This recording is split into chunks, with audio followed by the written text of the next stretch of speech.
Welcome to Tamil easy Hindi. இன்றைக்கி நம்மளுடைய லைஃப்பில் டே டு டே கான்வர்சேஷனில் அதிகமாக பயன்படுத்தக்கூடிய ஒரு வார்த்தையை பற்றி தான் பார்க்க போகிறோம். இல்லை, கூடாது. இது ஹிந்தியில் பார்த்தீங்கன்னா நஹி, ந, மத், இந்த 3 வார்த்தைகளும் இருக்குது. எங்கே எந்த வார்த்தையை யூஸ் பண்ணணும்னு சொல்லிட்டு இப்போ நான் உங்களுக்கு எக்ஸ்பிளைன் பண்ணுறேன். நஹி, ந யூஸ் டு ஷோ டிஸ்அப்ரூவல், அதாவது மறுப்பை வெளிப்படுத்தக்கூடிய வாக்கியங்களில் இந்த நஹியும் நம்ம யூஸ் பண்ணலாம், நவும் யூஸ் பண்ணலாம். அது மட்டும் இல்லாமல் சம்டைம்ஸ் ந is used with request, interrogation and also used as conjunction. அதாவது ரெக்வஸ்ட் அப்படின்றது வேண்டுகோள் வாக்கியம், இன்டரோகேஷன் அப்படின்றது கேள்வி வாக்கியம், இணைப்புச்சொல் வடிவம். இந்த 3 இடத்துலையும் நீங்கள் இந்த நான் யூஸ் பண்ணலாம். இப்போ மத்து எங்கே யூஸ் பண்ணோம் அப்படின்னு பார்த்தீங்கன்னா, மத்து is used only indicate command, order and request. அதாவது கட்டளை வாக்கியம், ஏவல், வேண்டுகோள், இந்த 3 இடத்துலையும் நீங்கள் மத்து யூஸ் பண்ணலாம். இப்போ நம்ம எக்ஸாம்பிள் பார்த்துடலாம். பானி மத்து பியோ, தண்ணி குடிக்காத. யா மத்து பைட்டோ, இங்கே உட்காராத.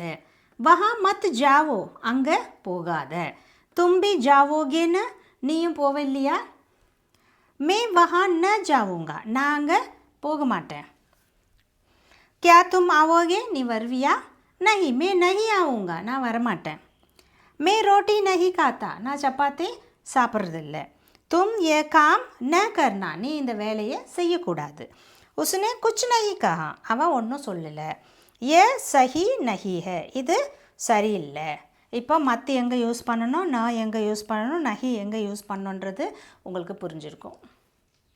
24 days 24 steps. இந்த ஸ்போக்கன் இந்த சீரீஸில் இன்றைக்கி நம்ம 23வது நாள் வந்துட்டோம். நான் உங்களுக்கு ஃபஸ்ட்லேருந்து சொல்லிகிட்டு இருக்கிறதே ப்ராக்டிஸ் பண்ணுங்கன்ற ஒரு விஷயத்தை தான், இல்லையா?